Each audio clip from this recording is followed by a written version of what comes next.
The fluorescent lights of Memorial. Hospital's emergency room flickered as Sarah Martinez's trembling fingers hovered over her phone screen. Blood stained the corner of her cracked device, a stark reminder of the chaos that had erupted just 20 minutes earlier. Her vision blurred with tears as she tried to type her husband David's number, but panic made her clumsy. She hit send before realizing her devastating mistake. The message hadn't gone to David at all. It had gone to her boss, CEO Alexander Wright, the most powerful and notoriously cold businessman in Chicago. Sarah's world was collapsing. Just hours ago, she'd been presenting quarterly reports in the gleaming conference room of Wright Industries headquarters, her voice steady and professional despite the exhaustion that came with being 7 months pregnant.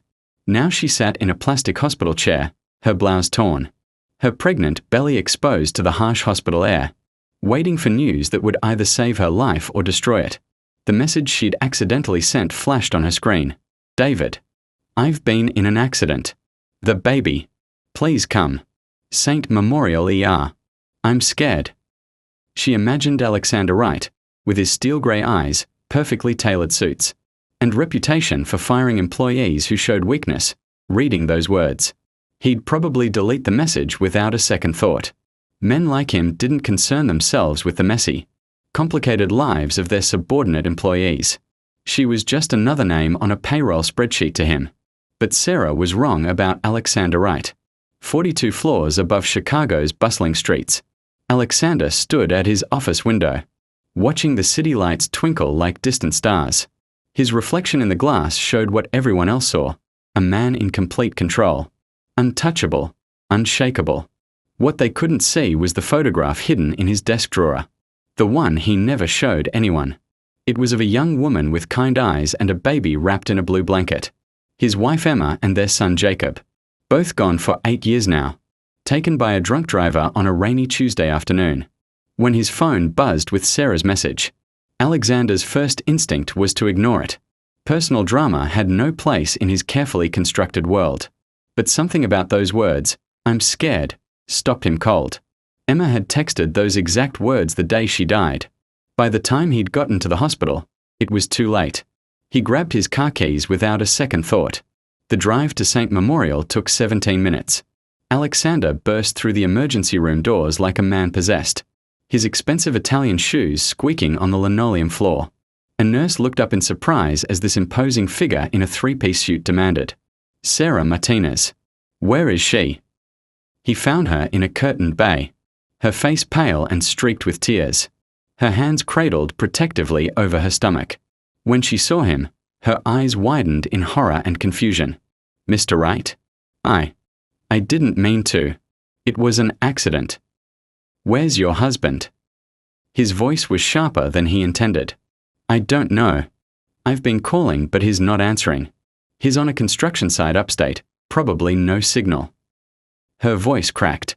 "The doctors say I'm having early contractions. There was a car that ran a red light, and I swerved, and my car flipped. And now they're saying the baby might come too soon.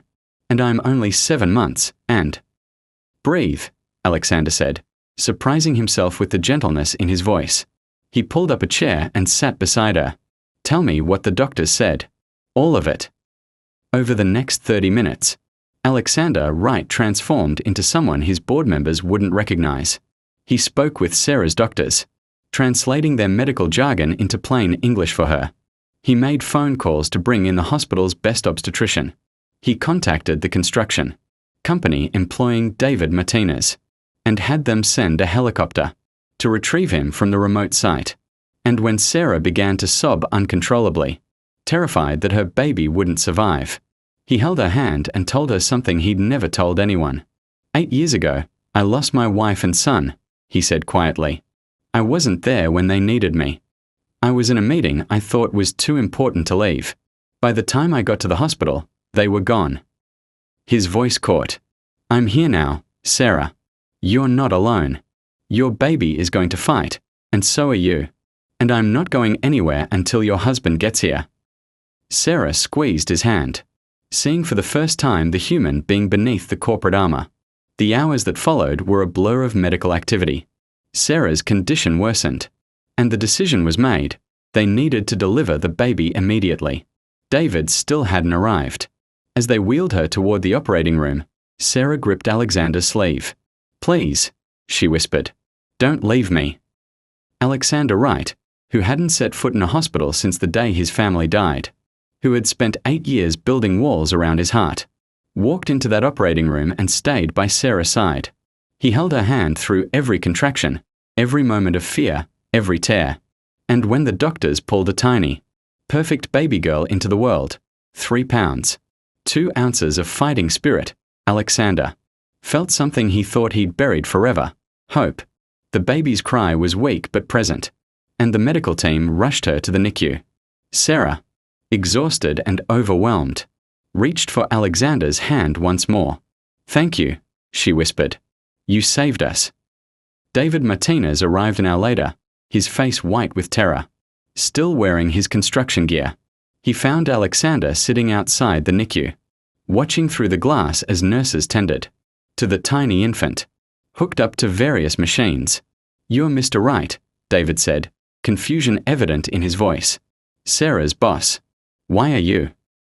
Alexander stood, straightening his suit jacket. "Your wife needed someone. I happened to be available."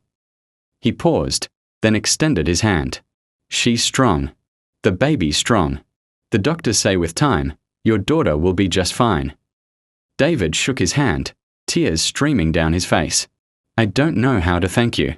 We are nobody to you, just—" "You're not nobody," Alexander interrupted, his voice firm. "You're never nobody." 3 months later, Sarah returned to work at Wright Industries. She found her position had been changed. She was now Director of Employee Wellness, a newly created department with a budget that made her gasp. The note on her desk was handwritten. "Every employee matters. Every family matters. Help me remember that. AW." But the real change was in Alexander Wright himself. Employees whispered about it in break rooms and elevators. The ice-cold CEO had thawed. He knew people's names now. He asked about their families. He'd instituted new policies, extended parental leave, emergency family assistance, flexible schedules. He'd even hired a full-time advocate to help employees navigate medical emergencies. When asked what prompted the transformation, Alexander would simply say, "Someone reminded me what matters."